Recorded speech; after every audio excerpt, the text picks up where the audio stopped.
This is NBK, nothing but Knicks. When Sim passed the assist, you know that it's #1 show that breaks down the game. If you can't play defense, stay out my way. Dribble the ball, come down the lane. 5 seconds on the shot clock, who gon' win us the game?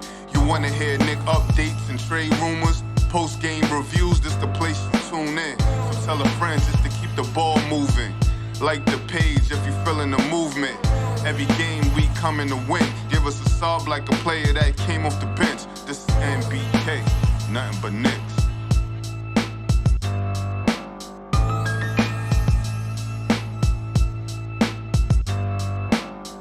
Knicks family, what's poppin'? It's your boy. Good evening, ladies and gentlemen. It is evening. I was about to say good afternoon because I'm so used to coming on in the afternoon. But it's evening time, and we're going to go ahead and get this thing popping. We got Tony Crow in the building. Now we got Steph in the building, ladies and gentlemen. And we got a special guest, Mr. Sean Brunson. And don't get too happy because I don't think he's any relation to Jalen Brunson. I guess he'll let us know. All right. Okay. I guess he'll let us know. But Mr. Sean Brunson, who he runs the Brunson League that Emmanuel quickly played in not too long ago. So we're going to go ahead and, talk it up, have a good time here. Of course, we're going to talk Knicks rumors, trade rumors, and stuff like that. But before we get to it, we're going to talk to Mr. Brunson. So, Tony, start with Tony. We'll get around and see how everyone's doing today. How you feeling today, Tone? What's good, Sim? Shout out to the chat. Ill Blackest Time, Peace Queen, and Mr. Brunson. Pleasure to be on the same panel with you. Yeah, no doubt. I appreciate the invite. Hey, Sean, I know a lot of people, I can guarantee when they seen your name, they got super excited. They thought, I know they did. Steph, what's going on, Steph? I'm Brunson, but not that one. What's going on, I'm good. Steph? Sam, shout out to you, Tony, Mr. Brunson. Thank you for being here. I didn't think I would be able to make this one vacay in 2 weeks. 2 days actually, and a lot to do, but I'm happy I was able to pop on. Yeah, I'm glad you're here. I'm glad you could make it, Steph. I didn't know you were gonna be able to make it too, so I'm glad you're here. Yeah. And Sean, how you feeling today, man? I'm feeling good. Like I already told you, Sim, I'm fresh from work. Like still got the tie on and everything, but I told you I would be on, so ran in, hop right on. Yeah, no doubt. I appreciate you for making it, man. And we'll ask you a couple of questions, chop it up a little bit, and then let you get a chance to unwind from work. You know what I mean? Appreciate that. But, I did want to ask you, and again, ladies and gentlemen, this is Mr. Sean Brunson. He runs the Brunson League. IQ was just playing in the Brunson League. How'd you connect with IQ to get him to play in the Brunson League? Well, I actually connected with one of his guys first. His name is G-Day. He is a part of Rock Nation, the sports side, and he also runs the AAU, well, the founder. First of all, he's the founder of the AAU program that Quickly used to play for, and he still runs that program. So he was on Instagram Live one day with Quickly's former backcourt running mate, Montez Mathis, who's at St. John's, so another New York guy. Right, St. John's, yeah. Yeah, so they played high school ball together. So G-Day was on and Montez was on. Montez was saying he wants to put a team in the league. So G-Day hit the button for me to tap in. I was in the comments at first. So I tapped in and he was like, man, I'm serious. I want to put a team in. How do we get our roster done? How do we do this, that, and the third? So I sent him the information. And from there, he sent me his list, his actual roster. And of course, Quickly was a part of that roster. So the original plan was to see Quickly reunited with Montez Mathis in the backcourt again. Oh, okay. Yeah. So with Quickly, I mean, he's part of that team. La Familia, he's part of that team. It's not like, because in a lot of leagues, guys they show up for one day. Oh no! Right? They show up for one day, but he's part of that. He's part of that team. Right. Going forward. Right. Not just a one day. Hey, he popped up and he was done, and not just for one summer either. His plan is to bring that team back every summer. The plan was to get him involved earlier, but obviously, that New York media, you got a lot going on. And of course, it's the summertime, so take vacations right. when you can. So, he did all this stuff and being a part of Rock Nations, he had a lot going on. But when he was done with all of that, he's like, all right, I'm ready. And he pulled up and he played for the entire playoffs. Yeah, that's what's up. That's good, man. Because most of the time, even in the Pro City League that was in New York, that Jalen Brunson, Julius Randle, Obi Toppin played in, they showed up for one game And lost. and they lost. Right. Right. They showed up for one game. We just seen LeBron and those guys, go out to play in the crossover, right, with Jamal Crawford, but it was really just a one-game thing. I think it's good. I think it's really good that, he's committed to playing with a team, because that means you get some serious bump in the summertime. You're not just coming out there and guys are going to lay down for you, as I witnessed while I was there. You know what I mean? Like, they was roughing IQ up, man. They was coming at him. They didn't care if he played in the league, played for the Knicks, Kentucky. It didn't matter to them. You know what I'm saying? He was coming. They were coming at him. Do you think the guys in the league, because, he wasn't the only person that played in the league there, but do you think they came at him differently? No. That's just Baltimore basketball. Like, when it comes to our city, we never care what your name is or your status or any of that. Like, a lot of the players and the fans, as you already heard, they'll let you know as soon as you step on the court, that money that you make don't matter, that NBA team that you play for don't matter. You're going to have to show up right here and show us who you really are. So that's how it is for everybody. It don't matter if you NBA, pro overseas, D1, D2, D3, JUCO. It don't matter. If you are coming to play, you're going to have to play, because everybody wants to prove they're the best. Yeah, no, and that's exactly what IQ needs, man. He needs to be in the league like that. I would like more Knicks to come play in the league for real. The young guys. Your older guys ain't gonna do it. They're trying to preserve their body, but the young guys.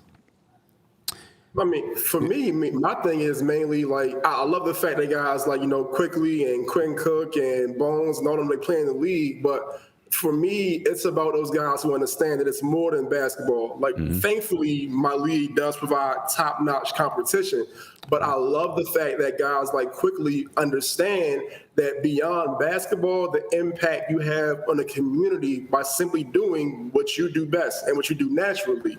When you come up and you show up and you play, that helps with so many different things in our city. And some guys get it, some of them don't. He's one that definitely understands that it makes a big difference as far as your community involvement by just playing the game of basketball. Yeah, no doubt. You could see it, because he would go to camp and be at camp all day, and then come play in the league. Yeah. Or during game time. And he was actually at camp, though. It wasn't like, I'm sure he had times where maybe he couldn't be or whatever, but he was actually at camp there all day long, working with the kids, doing those kind of things, coaching or whatever, and then he'd come and play. You know what I mean? And like you said, that's a young man who gets it and understands it. Luckily for us, the latest trade rumor did not involve Emmanuel Quickly. And ladies and gentlemen, we're going to get to these trade rumors soon. Don't worry about it. You know what I mean? We're going to get to it. Did not involve Emmanuel Quickly. I hope he doesn't get traded. You know what I mean? Because I just like what he brings. And like you said, I could see at the game, he taking extra time with the kids, you know what I mean, in the middle of the game, to, slap five and, talk to the kids and dancing with the kids and, any little person that came up to him to ask for a picture or autograph, he wasn't turning them away. You know what I mean? He made sure he took that time, and that's big. You know what I mean? That's really big. And the fact, ladies and gentlemen, you had to be there. I mean, the line was around the corner. Just people from the neighborhood that want to get in and see some good free basketball. And that's big for the community, man. And if you've been to Baltimore, you need things like that in the community that bring the community together. In a good, wholesome atmosphere. What made you start the league? Man, I started the league because I played ball myself, never at that level. But like, I played, and then when I got to college, I realized that there was really nothing for us. We had leagues that existed, but it was your standard run-of-the-mill leagues where it's like you may get a T-shirt with the number iron on the back if you get that. They didn't track stats. They didn't have awards. They didn't have websites, social media, nothing. So I actually went to a guy whose league I was playing in and let him know, like, I got this idea to make your league better. And he was an older guy, and sometimes you get older and you're set in your ways. He was like, "Yeah, I'm good, whatever." So that led to me deciding, well, okay, these guys feel the same way that I do. We already have a connection. We have a bond through basketball. Maybe I can start my own league and see what happens. So 2014, I started my own league. I had 6 teams of average talent at best. But, the word started to get out more and more through word of mouth and social media. And by 2016, I had already had overseas pros playing and NBA guys reaching out to me to have to play in the league. First one was Will Barton. He reached out via Instagram, and this is back before DMs existed. So he's actually on the page. Right. And, he was asking like, "Yo, what days did y'all play at what times?" So I told him the day, told him the time, and asked him, "Who are you coming to see?" And he was like, "See, like I'm coming to play. Like, what you talking about?" Okay. So like that caught me off guard, man. Unfortunately, he did not come the day he was supposed to. Some things happened. He had to go back to Denver to handle stuff. I thought I would never hear from him again. Now, fast forward a little bit later, DMs now exist.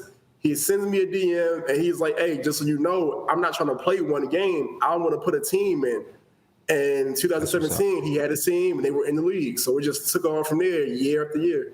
That's what's up. Yeah, and I can see it, continuing to grow. The more, players come and actually play in the league, have a team in the league, it'll continue to just, continue to grow and get bigger.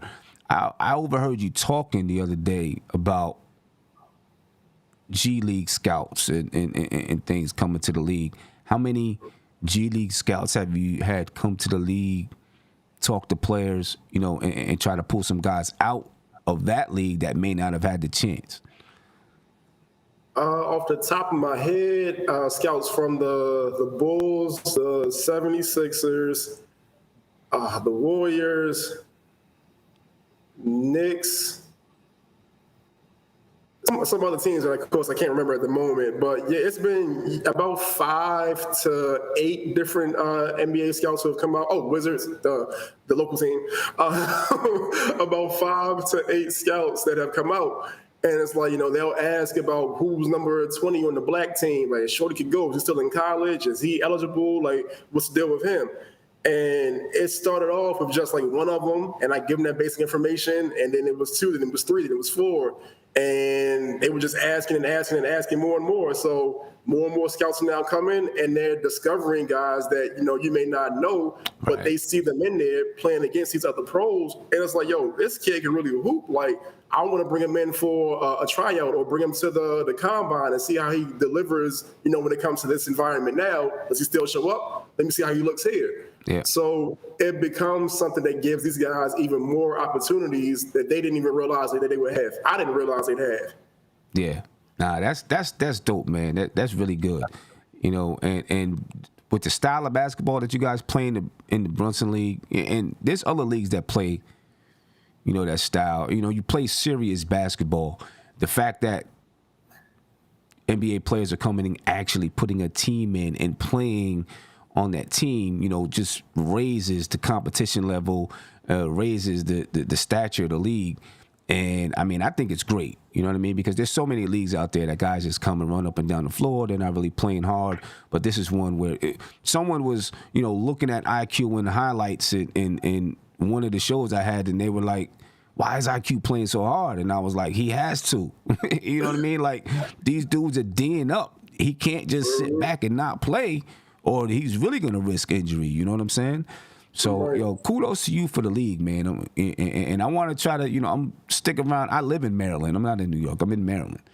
Oh, okay. You know what I mean? So I'm right, I'm right there. You know what I mean? So, I'm trying to come through and be involved as much as I can. When the league comes back around. Steph, Tony, any questions or anything for Sean? Definitely. I'm sure the league has grown, or I can imagine the league has grown and reached places that maybe you didn't envision initially? And if so, or if not, what do you envision the growth of of your league becoming, without giving away any secrets that somebody else might be able to jump on? I mean, honestly, I can't even say that I did not envision it, because I did. I did not envision it happening this fast. I will say that. But what's next is actually already here. I don't know if any of you are familiar, but before the leagues kicked off this summer, there was a Pro-Am tournament in end of June in LA. So that was my league, the Drew League, Dykeman, the ABL from Atlanta, the Rump from Philly, and Miami Pro from Miami. So those were the 6 leagues that got together for the tournament. And that was actually my tournament that was sponsored by Red Bull. I had been talking to these commissioners pre-COVID and just letting them know, like, look, I feel as though Pro-Am basketball deserves more respect and more attention. When you look at it, and obviously no disrespect to the NBA, but when summertime comes around, they have the summer league, and that's it. And outside of seeing the number 1 through number 5 picks, who's really tuning into it, except for like your fan base? Like if you're a Knicks fan, then you're going to watch the Knicks summer league game. Right. But general fans are still more interested in the pros that they have, or finding out, okay, well, I saw this NBA guy playing in this Pro-Am, and who's the other guy that gave him 30 points? Like, who's this guy? Right. So that's why I created the tournament. So the idea for the tournament was no NBA players. Let's give these other pros more shine so people can see and they can develop a fan base as well, or reconnect with fans, because these are still pros that played at your St. John's, University of Maryland, Marquette, all of that. So because they're not in the NBA don't mean they're not a pro hooper. Right. So that's why I created that tournament. Yeah, okay, yeah, that's what's up. Steph, anything? No, I don't have any questions. I just wanted to say thank you for coming and thank you for what you're doing in the community. And that idea that you just said about not having NBA players, and that there are pro players out there that want their shine and want their opportunity. We had what was his name? Mr. Washington here the other day.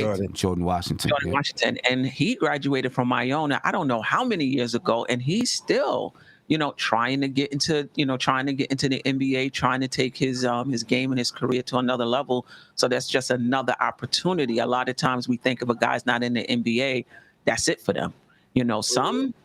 For some playing in the summer, that's what they want to do. But there's others that's still grinding and trying to do something better. So kudos to you for what you're doing and giving them that opportunity. Yeah, definitely. No doubt. Last thing before I let you go ahead and unwind, man. What did you see from IQ in the league, and what do you think he's going to be able to bring to the Knicks from, playing in the league? An elevated version of what he already brings. I mean, we talked about it, man. He's high energy. He's exciting. Mm-hmm. He's a part of that youth movement that I feel like the Knicks really need. When you have him, Obi, I'll even say, because we talked about it, his game may not be flashy, but Jalen Brunson, as far as a youth movement as well, I feel like you've got a great thing that could potentially happen in New York. And Quickly's game, man, I love it. And I feel like the Knicks fans love it as well. So they're going to get more of what they do love and just get a kid a chance to grow. Like, he's coming off of his rookie year. So, of course, you'll still see some mistakes, but the development is definitely going to show from what I saw. Yeah, definitely. I like the fact that the league was aggressive, and it looked like he picked up some pounds over the summer. Not pounds, but added some muscle over the summer. Strength, yeah. Some strength. And so he really got a chance to test that strength out. You know what I mean? And didn't have to wait until he got to training camp. He had a chance to test it out. And I think that's a good thing. My man Kevin Middleton, he said, Sim, put that NBK roster in the Brunson League. we might need to go into the Brunson G League. Right. If we do that, we might need to do that. But Sean, man, I appreciate your time. I'm gonna let you go ahead and rest up, just getting home from work and everything. But you're welcome, anytime to join us. I'll be coming out to the games and whatnot. When things kick off. I'm just a basketball junkie. I just love basketball, so I'm gonna be there. Appreciate that, Sam. My last thing that I would like to say, man, is like to all the commissioners of pro-ams, do your best to keep it free. We already know it's always people saying, man, if you charge X amount of dollars, you know how much you can make. It's not about the money. If you are truly about the community, to keep it free for the community and have that effect on the people that need it. And to the players, whether it's pro, NBA, college, like I said, no matter what you are, if you know that you have the ability to play and you're in the area, then play. Because if you're an NBA guy, just to use an NBA guy, for example, you can either sit there and you can play and work on a weakness, you can see how much you have developed your strengths, or you could just be simply giving back to the community. So no matter what, there's a reason to play. Yeah, right. No doubt about it. Hey, Sean, we appreciate you, man, and I'm gonna be in touch with you. For sure, Sam. Appreciate you having me on. Thank you, Tony. Thank you, Stephanie, as well. Pleasure. Right. Have a good one. Pleasure. Man. Appreciate you. Later. All right, ladies and gentlemen, that was Mr. Sean Brunson, commissioner and the founder of the Brunson League. So we thank him for coming on, giving us some insight into, some of those pro-am tournaments. And we're actually thinking about doing some coverage next summer of the Brunson League and other leagues, during the summer. During the summer when we got this downtime and we're waiting for some kind of Knicks news to pop, we're actually thinking about doing some coverage of those leagues and whatnot. And the Brunson League, it's close to me, so that's one of them that I would like to do. IQ is going to be playing in the league. Maybe he gets some other Knicks players to come down and play in the league as well. You know what I mean? So I'll be covering it, and hopefully you guys will enjoy the coverage. I know some people are going to be like, it's not the Knicks. I don't care, but hopefully you guys will enjoy the coverage. Now let's get into some Knicks rumors. Oh, were you going to say something, Steph? Look like no, not okay. All right, so let's get. I just want to say this guy is that's a very it's inspirational. To see him put a vision together and watch it grow. Yeah. And kudos to you for bringing him on, because you always bring that dynamic to the show where what I mean. I just got inspired, make me want to work on some things. So. Yeah, man. And it's a beautiful. I like what he said at the end. Just about keeping it free.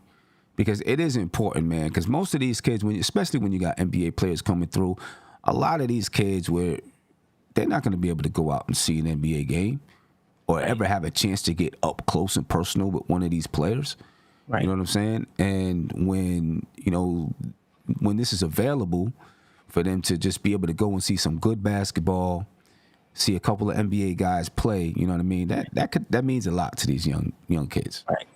And for some of them, it may be the highlight. They get, this player or that player shook their hand, picked them up, whatever happened. It may be the highlight of their life. You never know. So, it is important. You know what I mean? I like that he said that. So let's get to these Knicks rumors, man. According to Shams, and this is coming from SNY, in recent discussions with the Utah Jazz, the Knicks offered Evan Fournier and Obi Toppin, as well as additional salary. They also offered 5 first-round draft picks, including 2 unprotected for Donovan Mitchell. Mm-hmm. That's coming out of The Athletic with Shams. All right? Again, Evan Fournier, Obi Toppin, 5 first-round draft picks, which include 2 unprotected and additional salary. Tony, I'm going to start with you. Is that a legitimate offer, do you think, for Donovan Mitchell? I think it is. You may have to adjust the unprotections or the protections to unprotections in some form of fashion. But I think that's a nice starting point of negotiation. You know what I mean? And I don't think that's a lowballed starting point. You know what I mean? Okay. But if that's where they're starting out, and then there's pull and take on each side until they reach something, I think it can get done. I like that as a starting point. Okay. I mean, I know the money is probably good enough, right? Evan Fournier, Obi Toppin, additional salary. I'm sure if that's what they offered, the money is good enough. Is that a good enough player package? We know that I agree with you with the picks. You know what I mean? They probably want more picks or more unprotected picks. Steph, is that a good enough player package, do you think? I don't think so, but I think it's a good starting point, like Tony said. I don't think this is going to be the final deal. I do think one gets done. I think there'll probably be another young player in that deal. I'm looking at it on my screen, and I also think it may stay at 5, but the unprotected may go from two to 3. So I would say another unprotected, or one at 5 still, but 3 unprotected and another young player might get it done. Yeah. See, this also tells me that these two teams are actually negotiating. I know earlier, there were, rumors about, what the Knicks may have offered or may not offer, how many picks they were willing to offer, but we never truly heard about an exact offer with players and pick numbers that the Knicks were truly willing to give up, right? This right here now actually sounds like they're in the negotiating stage of this thing. You know what I'm saying? And if this is the Knicks starting point, I mean, man, if the Utah Jazz took this, I'd be all over it. You know what I'm saying? I'd be all over it. Like, oh, let's go. Let's go. Yeah, definitely. I would miss Obi. Not gonna lie, I would miss Obi. Because like Sean was just saying, him and I had a discussion about Quickly and Obi and how they just bring that electricity and excitement to the game when they're in there. So we would definitely miss that, But Donovan Mitchell's gonna bring that too in the starting unit. You know what I mean? So I would, the Utah Jazz they're not gonna do this. I don't think. Would they be okay with the player package? Maybe. Because Evan Fournier's contract ends next season, right? I think it ends next season. So, they'd get off of that. And then Obi Toppin, he's still, I don't know how much time. I'd have to look to see how much time he has on his rookie contract. But it's, a decent rookie contract. He's got some upside. He'll bring some excitement to Utah and all that kind of stuff. But it looks like we got something to start moving with, though. Tony, you going to say something? Oh no, I was agreeing. I was just nodding. Okay, yeah. But also, according to Mark Berman, he says, according to sources, Jazz president Danny Ainge and the Knicks president Leon Rose are at a Donovan Mitchell stalemate over really one thing: the amount of unprotected first-round picks. And that's what we just talked about, right? That's what Tony and Steph just brought up, the amount of unprotected first-round picks. So it's not really the players, right? It's not that much of an issue with the player package. Now, obviously, the Jazz declined this offer, right? And a source told the Post that Ainge is after 4 unprotected first-round picks, not just 2, right? Now, looking at it that way, and looking at what this package is, if all you had to do was include 2 more unprotected first-round picks, and that may come in the form of you still giving up first 5 picks, but instead of 2 of them being unprotected, 4 of them are unprotected. Are you doing that, Steph? Yes, because this is the thing. It's sliding scale. If you keeping, if this is the player package, you keeping Grimes, right? You keeping IQ, so yeah, you give up more unprotected. If you're going to add more players, then, maybe less unprotected. But the sense I'm getting is the player package, from what you're saying, may not be the issue. Yeah. It's the picks, from what Berman is saying. So if you're keeping Grimes, you want Rose, you're keeping Rose, you're keeping RJ, you keeping Grimes, and you want to keep all your, like you got to give to get. You know what I mean? You got to give to get. So, Right. yeah, I would do it if I'm able to keep basically your bench. Yeah. I mean, wow. I mean, yeah, because you're replacing Evan Fournier with Donovan Mitchell, right? And then now you're giving up Obi. But you still got Cam there, and the hope is that Cam is going to, have a good season, and prove that he belongs in the lineup. Right. The rest of that article says, in fact, Ainge doesn't have many strong preferences on the players coming back. These are according to sources, though shooting guard Quentin Grimes is certainly high on his list. Then it says the Knicks, too, aren't concerned with the exact player package, just the amount of first-round picks they give up. Wow. There you go. With that being said, does that lead you to believe that the Knicks are the ones inclined to give up Obi? Like that's the player they rather give up out of their bunch? Or do you think Obi is the guy that the Jazz have been looking for, and the Knicks are just, conceding in that sense? That's a good question. I don't know. It's hard to say. That's a good question.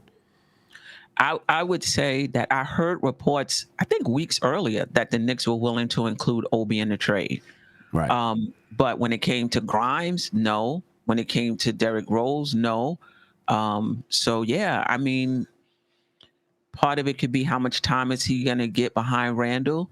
And that doesn't necessarily mean Randall is going to be there. They could be thinking about Randall, putting Randall in a separate trade. Right. Yeah. Right. Yeah. And, that's a good question. That's a really good question. We know this.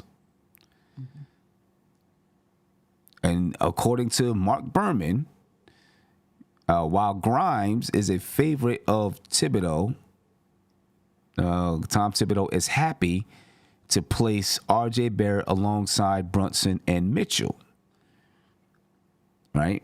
But something else came out the other day that said Tom Thibodeau would be would be okay with trading R.J. Barrett and keeping Grimes. Right? This right here is saying something a little bit different. Do you think Tom Thibodeau is okay with trading R.J. Barrett and keeping Quentin Grimes? I would think me personally, I think that's a mistake. Yeah, well, they play different positions anyway, right? Because if Donovan comes, he's playing the two. I can't see, we're already short with Brunson and Grimes. And Donovan. I don't see Grimes starting at three. So even if Grimes stay, he's going to be backing up Mitchell. The only thing I would say about that is I don't think it's Grimes versus RJ. I think they're having the discussion RJ versus his contract.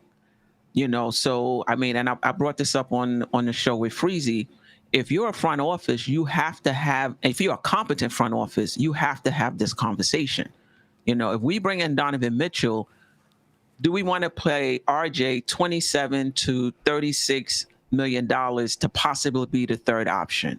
Or do we want to pay him $27 to $36 million and he's not going to get as many touches as he usually gets because of this team? So his role is going to change on this team and he's going to be making the most money. Is that the best use of our dollars? I could see them having that type of conversation and saying, or is there someone out there that can give us similar production to RJ for less money? Right? So I could see them having that conversation and possibly saying, okay, we can keep Grimes. He can back up, Donovan Mitchell. But no matter what, we're going to have to go out and get a three, or we're going to move Cam into the three. So I could see them having that discussion. I'm not saying that's something they would do, right? But they have to have that conversation, because you have to think about the money you're going to pay him compared to the role he's going to have on that team. Right. Even with that, though, I don't think that. I mean, it can affect the trade, but I think that's something you would it would be more important to look at down the road than immediately make that decision and base it off the trade. Now, I'll say You gotta this: pay him now, though. not yet, we got not yet. You don't have to do. Go into You know what I mean? You don't have to do anything just yet. So you know what I mean? Like, don't jump the gun. But I'll say this: if RJ is bringing down the protection package, where now you have those future assets in the cupboard for the next move, you know, maybe I would think that would be a reason to weigh it. You know, because otherwise, I feel like even RJ is an asset down the line in the next move if we're holding on to him, as opposed to including him now, not lessering the draft capital. You know what I mean? So there's so many different avenues that you could look at it from. I was reading somewhere that Danny Ainge, you know, that if they're going to trade for RJ, they would do it before that October deadline is for RJ, right? Because they would rather negotiate that contract, Right, for RJ rather than have the Knicks negotiate that contract and then they get stuck into something that they're not happy with. right. You know what I mean? I don't think RJ's going anywhere. You know, because one, I still don't know if Danny Ainge is convinced about RJ, whether or not, you know, and I'm not saying he's right or wrong. I'm just saying I'm not sure if he's convinced about RJ, and he probably doesn't want to commit that much money to RJ Barrett right now. Right. You know what I'm saying? Not in the situation that they're in. Now, I think if Danny Ainge was in the situation that the Knicks are in, he would commit the money to RJ. But in the situation that the Jazz are going to be in once Donovan Mitchell is traded, I don't think he's committing that money to RJ Barrett. You know what I mean? I think they want to keep short contracts so that when they find a star that they are completely convinced is going to be a star, or a player that they're completely convinced is going to be a star, then they're willing to commit that money to that player. So I don't feel like RJ is going to be in that deal at all. And when I look at what was offered, Evan Fournier and Obi Toppin, and then you hear that Danny Ainge is not worried about the player package, it's more about the picks. The Knicks aren't worried about the player package. That kind of says to me, RJ's not going to be in it. He's happy with getting some guys that can be on short-term contracts. It's going to help him clean out his books, et cetera, et cetera. It's all about those picks and those unprotected picks. If it were me, I'm adding in those other two unprotected picks, because now, you know, we heard it was 8, now it's down to 5, 4 of them unprotected. You still got, you know, I mean, you know, you still got picks. They may not be unprotected picks, but you still, you know, you're still gonna have 3 or 4 picks over the next few years. So you're still able to get some guys out the draft, and you're still able to trade some picks. I think that's the big reason why Leon Rose doesn't want to trade those picks or unprotected picks, so that he can have room to make more trades later on. Right. And use those picks to trade for more players. How much, Steph, are you taking that into consideration when making this move for Mitchell? Absolutely. Absolutely. And that's one of the things we've said on the panel. It's not what we've given up, but what's going to be left, so that, you know, because Donovan Mitchell by himself is not going to get it done. And that's exactly what the Knicks are thinking. You know, we got to keep some of these unprotected, because we can't, you know, we'll have them in the alternate year, but we won't be able to trade them in the alternate year. And apparently they feel the same way. You know, Donovan may move the needle some, but he doesn't make us championship contenders. We still have to build this roster, and we still need some assets. Yeah. Tony, what's your thoughts on that? I agree. I agree as well. Like Quinn said, if you're giving up the 4, that's 4 more. The next 4 or the other 4 that you have, you can't move in a different deal.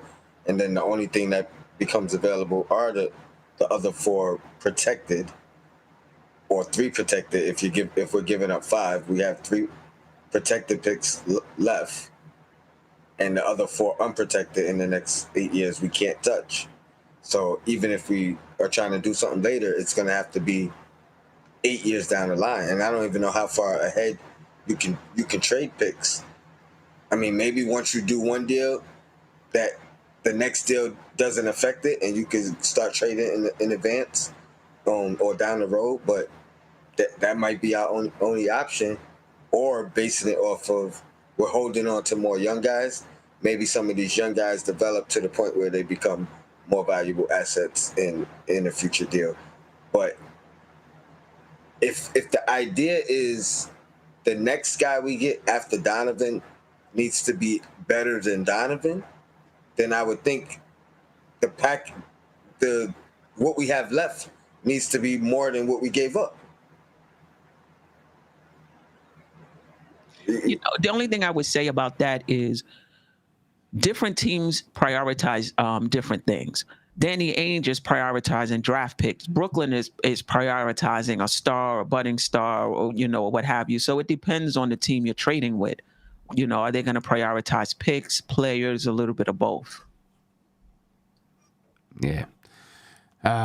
Yeah. You know, what is this? August 22nd? You know, who was it? I think it was you, Steph, who said, you know, maybe, you know, this thing is going to come down to, what's that, September 1st or something like that, when they have some players that can be moved. And maybe it is. I mean, when you're looking at this package here, it doesn't look like there would be other players moved. It looks like it would just be Evan Fournier, Obi Toppin, and then Donovan Mitchell coming back to the Knicks. And if they're happy with the player package and it's about the protections on the picks, you know, then maybe the Knicks aren't even taking back a lot of players. But if they do end up doing that 2-for-1 swap, they will have one roster spot available. And if Obi Toppin is gone, you know what that means. I ain't going to say nothing. Y'all already know what that means. Yeah, all right? You already know. If Obi Toppin is gone, you know what that means. Let me get you a phone call here. Calling you live. Tell me your name and where you're from, please. It's AD. AD, what's going on with you, brother? How you feeling, man? I'm feeling good. I'm feeling good, fam. All right. It's been a little minute. Let me say salute to the chat. I see my girl Stephanie, aka the Queen. Appreciate Tony, Knicks and Bruises is there. Want to salute, you know, all of y'all. Y'all do great work. Okay, so enough of the pleasantries now. So let me get this. See, Sim, I already know where you stand with this, Sim. All right. It's Steph and Tony Crow and so many of Knick Nation out there who's scared to pull the trigger. Because I'm not. That ain't me. That ain't me. Of picks, you scared. I see it in you. I see you trembling. You trembling at the microphone. I was okay with the first trade, giving up the 3 unprotected, the 3 protected, and all the young people. So nah, that ain't me. I ain't scared at all.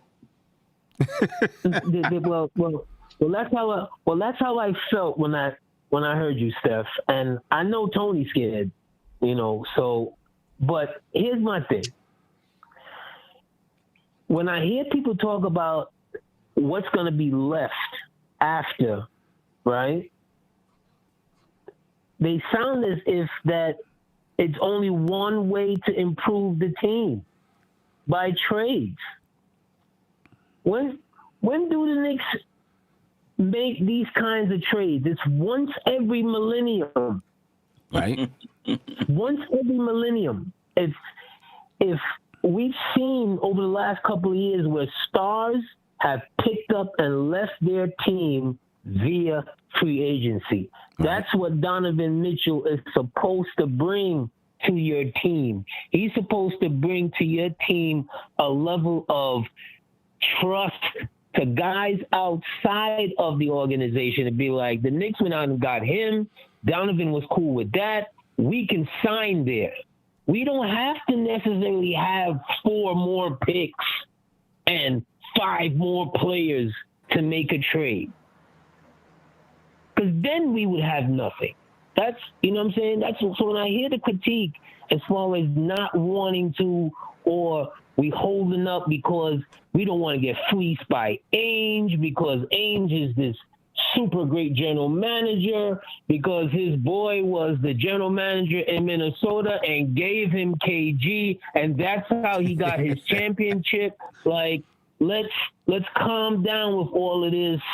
You know, we don't want to get fleeced, this, that, and the third, whatever. If my boy was the head of another team, of course I'd be able to get that kind of a move. So, okay, I've gotten it off my chest now. I'm good now.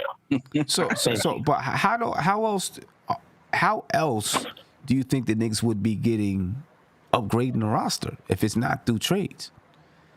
And no cap space. Like I said, cap space. You're not going to have any cap space if you go out and give R.J. Barrett a max extension. You see, and let me ask you this other question: for cats who are afraid to move R.J., have you really thought what it would look like with R.J. a second season playing out of position, right, with Donovan at the 2, what it's going to look like? RJ needs to have the ball in his hands. Donovan needs to have the ball in his hands. Out of the trifecta, who's guards and the small forward, the only one who plays off the ball well would be Brunson. So then, are you're a proponent of trading RJ Barrett? Including Donovan Mitchell. I mean, including R.J. Barrett in the Donovan Mitchell trade. Are you a proponent of that? I'm not scared of it because I don't. Donovan is a 2. R.J. is a 2. If you make that maneuver and you still have R.J., this would be like the 3rd year in a row you haven't committed to necessarily his growth. You didn't commit to his growth with Randall. You wouldn't be committing to his growth now if you went out and got Donovan. I mean, I understand what you're saying when it comes to that, you know, about committing to his growth. But I also feel like if you're a player, you got to grow with whoever's around you. Because at some point, you're going to be added to a team of good basketball players. Right. And if because you're added to a team that has, you know, 2 or 3 other good players, now all of a sudden you can't get yours off, then that says something about you. Right. I mean, you know, I think he's got to learn how to grow with players, too. You know what I mean? True. And I think that one basketball thing is overrated. Like there's only one basketball in every game of basketball. You know what I mean? So to say this guy needs the ball in his hand, players have to adjust, coaches have to adjust, teams have to adjust. You got to sacrifice here on this team. You may be able to do more on that team. So you figure it out. You do figure it out, but at what price, Tony? $36 million, $27 million for somebody who might take 12 shots a game? Like, I mean, you have to have those conversations. But that, to me, that's a conversation that is unnecessary at this point. Like, no, we don't. But listen, if you don't sign him to the extension, even if you decide that you're going to have him go to restricted free agency, you still have to have the conversation. You might not do it, but you still have to have the conversation, because that's part of having a conversation. Is part of the decision. We're going to make the trade. Well, you know what? Let's see. What I'm saying is, all we're doing is speculating. We have no idea what kind of money he's going. But that's what I'm saying. We're speculating. But we're speculating, but we're acting like it's fact. We're acting like RJ is demanding a max, and the max is what he has to get. I said 27 to 36. You're not signing him for 20. We don't know. We don't know that, though. That's my point. You don't know that. Okay. Tony. That's why we have the show. We don't know a lot of things. We don't know about this trade, but we still discussing it. We don't know. You know, the point is, he has a contract coming up. If you're a competent front office, you have to have the conversation. You got to talk about it. That's all I'm saying. Agreed. You got to have, you at least have the conversation. It can go one of 100 different ways. Absolutely, but you got to have the conversation. And I'm pretty sure they know right now how much his agent and them are talking about when it comes to this contract. You know what I mean? Right. And hopefully, you know, they're considering all of that in their conversations. You know, well, we're gonna have to pay RJ this. You know what I mean? How are we gonna add players if we got to pay RJ this and we're paying Donovan Mitchell 30 whatever, we're paying Julius Randle 20 whatever per year. 23. You know, how are we gonna add to the roster? You know what I mean? So I'm sure they got to be having those conversations, and I think they have an idea of what RJ Barrett and his camp might be asking for too. And AD, you still there? Yes, sir. Yes, sir. We still here. I'm still listening. Y'all still. I mean, we disagree, but y'all still family. We still Knicks family. We just at a point, guys, where I'm desperate. Uh-huh. And yeah, you don't want to be desperate in making these types of maneuvers, but at some point in time, you have to swing for the fences. No, I dig it. I get you. I hear you. I mean, I just, you know what I mean? That's all I'm saying. I mean, no, he doesn't get you a championship, but in the Eastern Conference, he done made you a whole lot better. True. Right? Didn't Atlanta go to the Eastern Conference Finals 2 years ago out of nowhere? Why not us? I mean, they did. We'll see if they're able to get back. You know, in that same year, we made it to the 4th seed out of nowhere, and you know, so you know, we're hoping we can take steps forward. Now, I mean, I hear you. I want to make the move. I want to get Donovan Mitchell here. Yeah. I need Donovan Mitchell to be in the Knicks uniform. Yeah, I need him. I need him here. He's 24 years old. Going to be 25 when the season starts. Yeah, need him to be. You need better than that? Nah, I feel you, think man. Any of those? What's the odds? What's the odds that any of those 4 picks or 5 picks or whatever turn out to be a Donovan Mitchell? I mean, that's true. That's true. You know, the odds are not high that they're going to turn out to be Donovan Mitchell, but they could turn out to be some pretty good role players too. You know, say that you need to build your roster. So that's why I think they do have to be. Maybe I think they might settle in on 3 unprotected picks. If they're looking at we want 4 unprotected, the Knicks offer 2, then maybe they settle in on 3.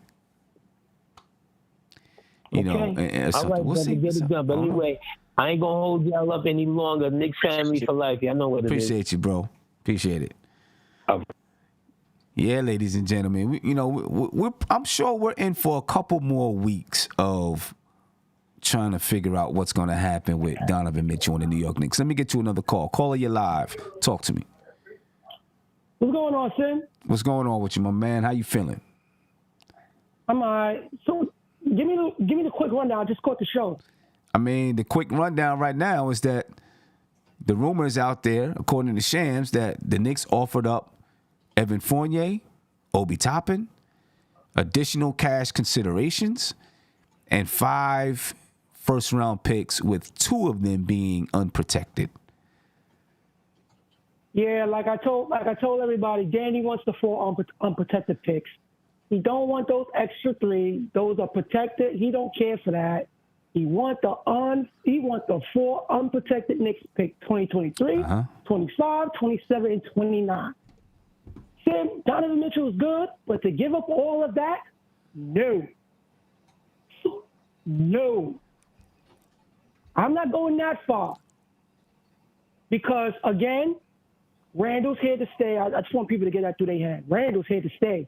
And then just like how y'all talking about RJ Barrett deal, he's going to get paid, and it's going to be well over $100 million.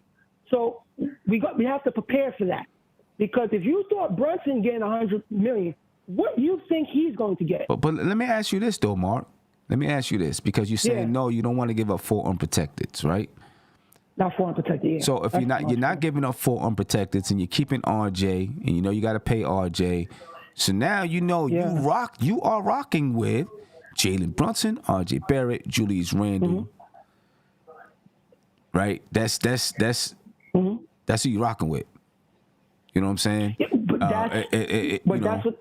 Are you confident that eventually that team is going to be a 50-win team? It don't have to be this year, but down the line.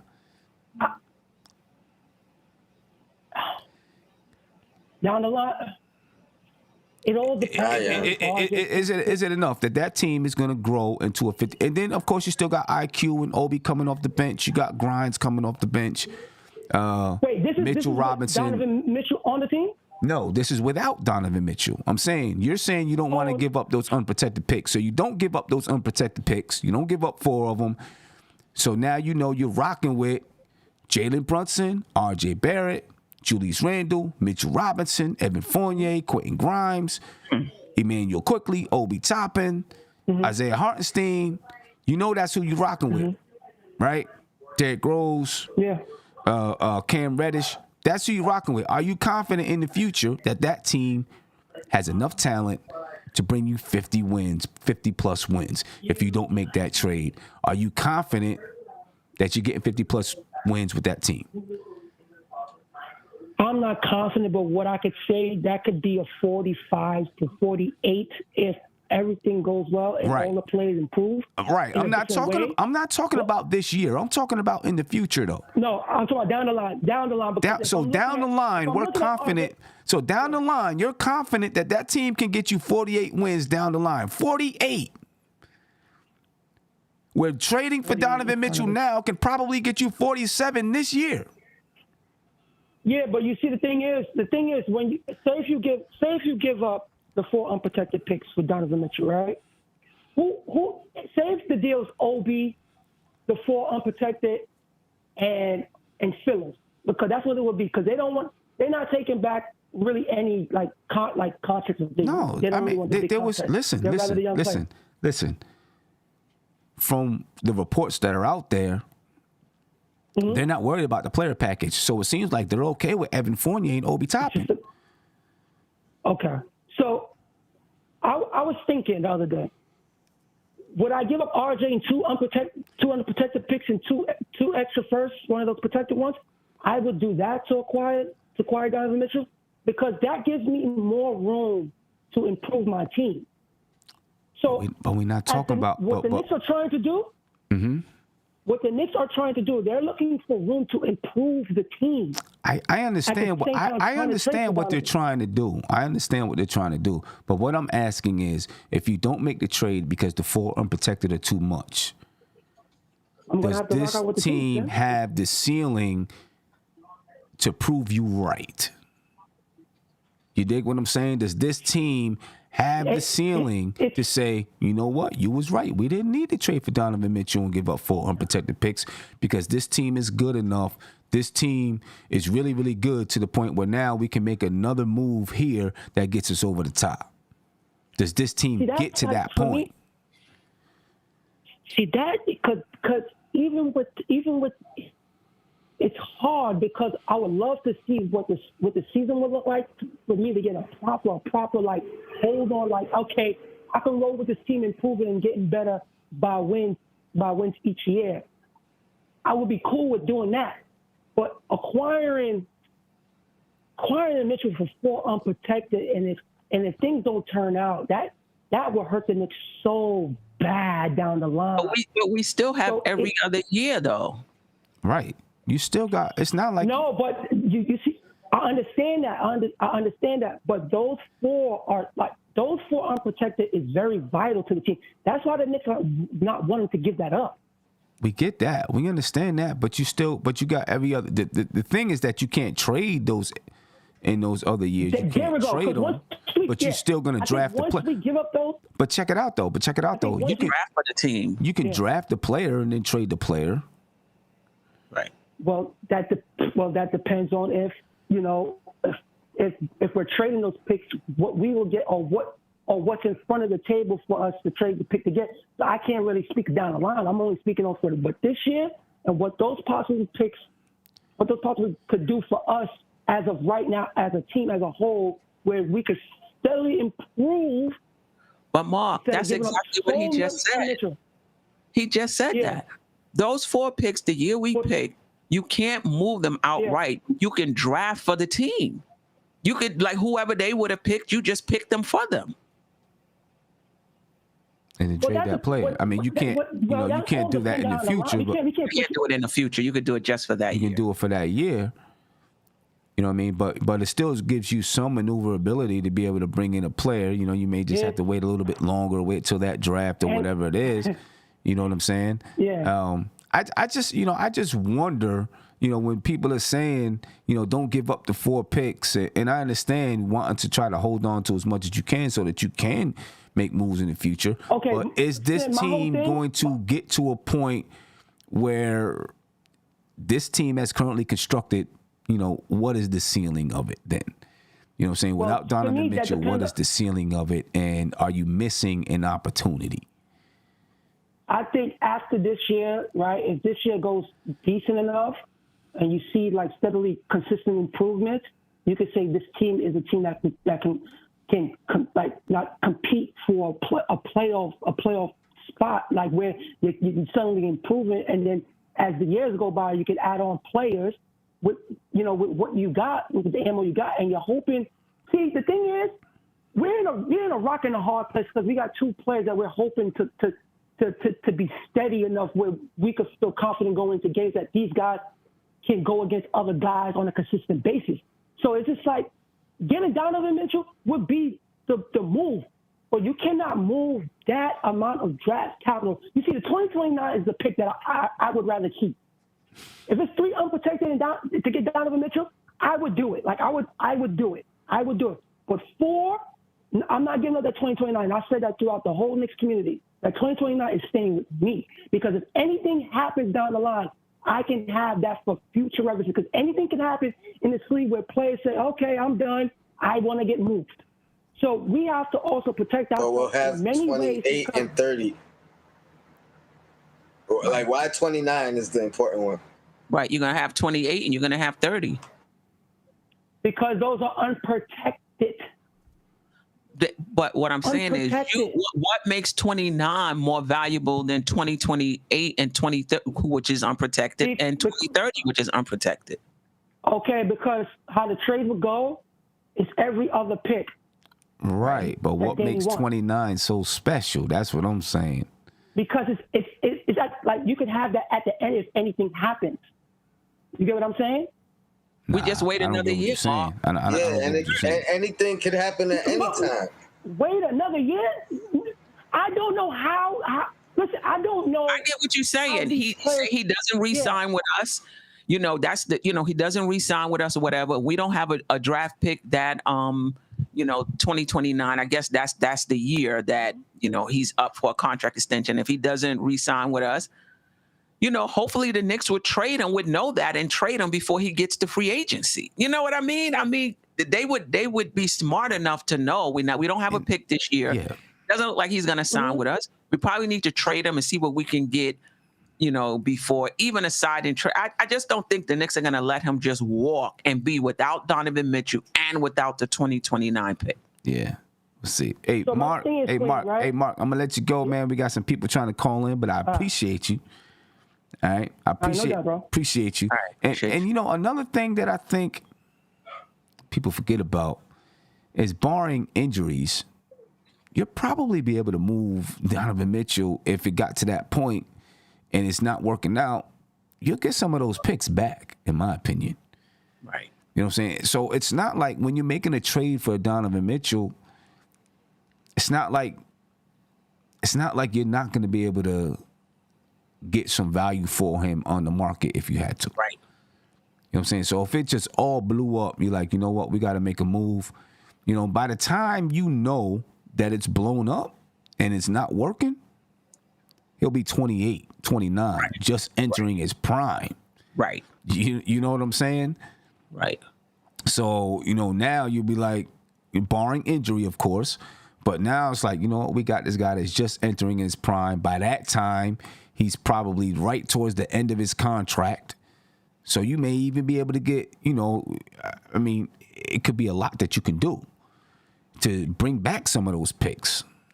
I mean, I understand that the picks are about, you know, being able to build around him as well. I do get that, you know, and how you can build around him. But, you know, can I say one other thing, Sam? I think people are forgetting that it's a gamble both ways. Yes. You can set your franchise back by not making the trade as well. People think it's just one way, you know, well, let's just wait, you know, 3-4 years, we just keep drafting, maybe we'll hit or whatever. You could set your franchise back. What if those 4 draft picks become nothing?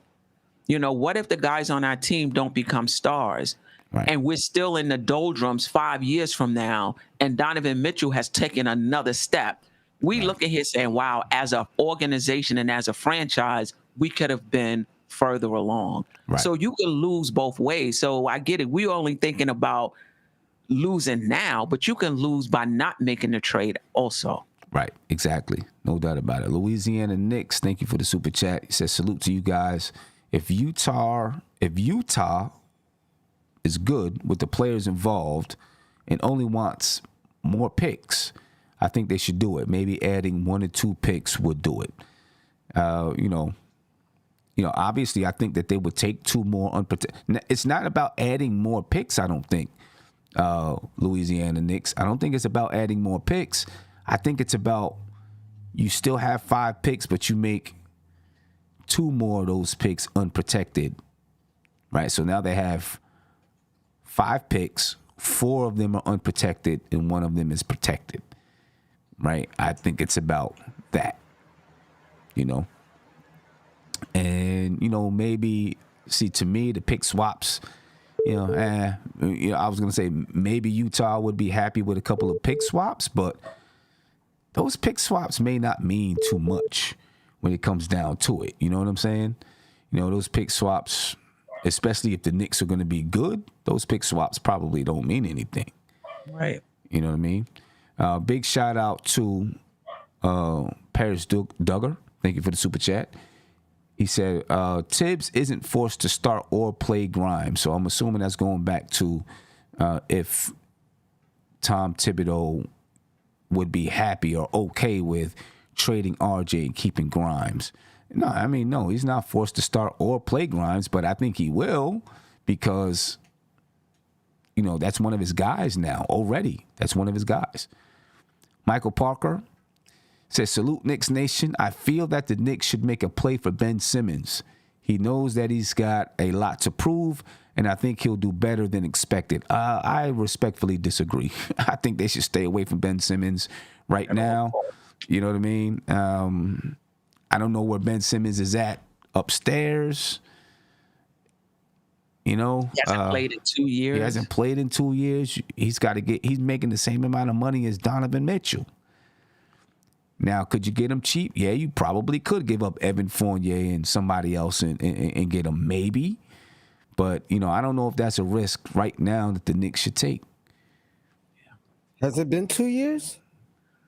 He got last year and the year before. He has it been 2 years? No, I think it's been 1 year. He's just been on 2 teams in 1 year. Am I bugging? I don't think he played the year before. He didn't play this past year. He didn't play this year, and the year before. I'll look it up. Or at least he didn't play in the playoffs, maybe. No, he did play in the playoffs. They got eliminated. That's what started everything. The last time he played was 2020. 2020. Yeah. Yeah. 58 games. Yeah. Yeah. So, yeah, it's been a while with him, man. He played in 20. Yep. Played in 2020, 2021. He was an all-star. And so, well, yeah, I guess it's been a year and a half or so since he's played then, you know, about a year and a half. Because he didn't play all of last season. But that's a year and a half calendar, not like basketball season.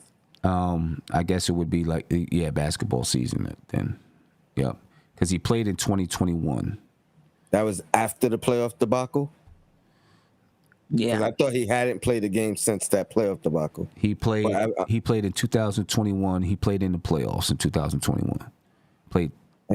And that was his last game. And that He was played his last 58 games that season. game. He played 58 that's what I'm saying. games So that it's season. you're looking at it from the calendar wise, it's been a year and a half, but not from basketball season wise, right? Season wise, it's been a season. One full season. But still, I still wouldn't seen take enough a of chance. him to take a chance to trade for him. Yeah, I wouldn't take a chance, especially if I can get Donovan Mitchell. I wouldn't do it. You know what I mean? I just don't know where he is. I think he's in a very good spot. If KD and Kyrie Irving is still there, I think he's in a pretty good spot. You know what I'm saying? Because there's not going to be that much pressure on him. He comes to the Knicks, there's going to be pressure on him. And I just don't know. I think right now he's in a good spot. You know, so I'd stay away from Ben Simmons and let the Brooklyn Nets deal with whatever's going to be coming with Ben Simmons. You know what I mean? Let me see who else we got. TV Watcher, thank you for the super chat. He said, keep up the great work. We appreciate you. Thank you for joining us and watching. Eddie Marr said, do you think we can keep Obi? Obi was offered up. Seems like, it's not about can we keep him. It's about, are the Knicks going to keep him? Do they want to keep him? Because it sounds like he was opened up, if you believe the reports that have come out. They've made him available. So he may end up going in that trade. Look, somebody that you like is going to go in the trade. Whether it be Grimes or Obi or Quickly or RJ or Randall, which they probably don't want Randall. But somebody that you like is going to go in that trade because the Knicks have a lot of players on the team that have, where fans like these guys, all the way down to your situational players, which right now is probably Cam Reddish is one of those guys. You know what I mean? So somebody that you like is probably going to go in the trade, but you got to give up something to get something if you're going to make some moves out there. But ladies and gentlemen, we'll keep you updated with anything that goes on with the New York Knicks, and if they're going to make a move or not. But I'll say this: I just feel good that we heard about a potential or an offer that was out there, even though it was denied by the Utah Jazz. To me, that means negotiations are truly happening. Earlier in the summer, I don't think negotiations were happening that thick where the Knicks, bam, hit them with an offer, unless they hit them with that offer earlier, in the summer. But now you're hearing about an offer. Now we're going to find out what Utah, what's Utah's counter offer. And it seems pretty evident. We always hear about all these other teams. Oh, Washington is interested, and Miami's, and this team is interested, and that team is interested, but we don't hear nothing else about it except for the fact that they're interested. I could bet you every single team around the league is interested. Right. But can they make a legitimate offer? You know what I mean? So it seems like, to me, this is a two-team negotiation between the Knicks and the Jazz. The NBA expects something to go down from the way that they schedule the Knicks and Utah Jazz games. They expect something to go down. You know what I'm saying? So we'll see, man. We'll see where it goes. But ladies and gentlemen, I'm going to get up out of here. I appreciate your time. We're going on over to Knicks and Bruises. Right, Tony, what's the topic of the show you got? You got yourself muted. There we go. The Knicks night at Citi Field. Yeah, at Citi Field. I mean, come on. Donovan Mitchell and Adidas, it's hints all over the place, right? So Donovan Mitchell is doing this thing at Rucker Park, and if you look at the commercial, it says they're talking about Rucker Park, right? But it seems pretty like a subliminal. It says the Mecca will rise at the end. You know what? He's Donovan Mitchell saying it. The Mecca will rise. Signs is all over the place. You know, I mean, obviously, you know, you can the Rucker Park is the Mecca, but you get it. You get it. You get it. You know, so yeah, man. Yeah, man. We're gonna talk about it on Knicks and Bruises, ladies and gentlemen. Make sure you come on over to Knicks and Bruises, 7:30. Steph? Yeah. No Queen's Court tonight. This was going to be one of the topics, so no sense in doing it twice. So no Queen's Court tonight. Next week, Monday, I'll be on vacation as well, so no Queen's Court then. Then I'll be back in full effect, start going over our roster comparison, the Knicks roster compared to the rest of the Eastern Conference, and really start breaking it down, about 4 weeks out from training camp? Yeah, man, 4 weeks out from training camp. And ladies and gentlemen, you know, the tickets... Listen, if you are an NBK member, you have until tomorrow morning to get your to put down a deposit for your ticket. All right. After tomorrow morning, you can still put down a deposit, but then everybody else will be able to put it down too. And, you know, at a certain point, we're not going to be able to we can only bring so many people. So if you are an NBK member, and I know I've seen a few of them in the chat already, make sure there's a link in the description of the video. Make sure that you click on that link. Go put down your deposits for the home opener, ladies and gentlemen, because tomorrow morning, first thing tomorrow morning, that link is going to be live for everybody. All right. And they're going to start moving. They've already started to move with people putting down their deposits, you know, members putting down their deposits and so on. So make sure that you get into it right now, ladies and gentlemen. Put down your deposits, and you know, we'll have the full package price for you. Once you put down your deposit, we'll start talking with MSG. We'll get the full package price, and then we'll let you know what the difference is. You'll get a chance to have some input on the packages that we put together, the activities that are going to go on. It's going to be a dope time. All right, so please make sure that you are there with us, all right, and put down those deposits, ladies and gentlemen. All right. I think that's it for me, ladies and gentlemen. I am going to get up out of here so that we can get on over to Knicks and Bruises. All right. We can get over to Knicks and Bruises. Remember, home opener is October the 21st. Put your deposits down. If you're buying tickets, ladies and gentlemen, if you're buying tickets for the Giants or the Jets or the Rangers or whoever you're buying tickets for, or just for a concert, use the code NBK, get $20 off when you use that code, ladies and gentlemen, SeatGeek.com. And that link is also in the description of the video. I'm out of here, ladies and gentlemen. I know I said ladies and gentlemen a whole bunch of times just now, but I'm up out of here. And I will see you at Knicks and Bruises. Peace. This is NBK, nothing but Knicks. When Sim passed the assist, you know that it's #1 show that breaks down the game. If you can't play defense, stay out my way.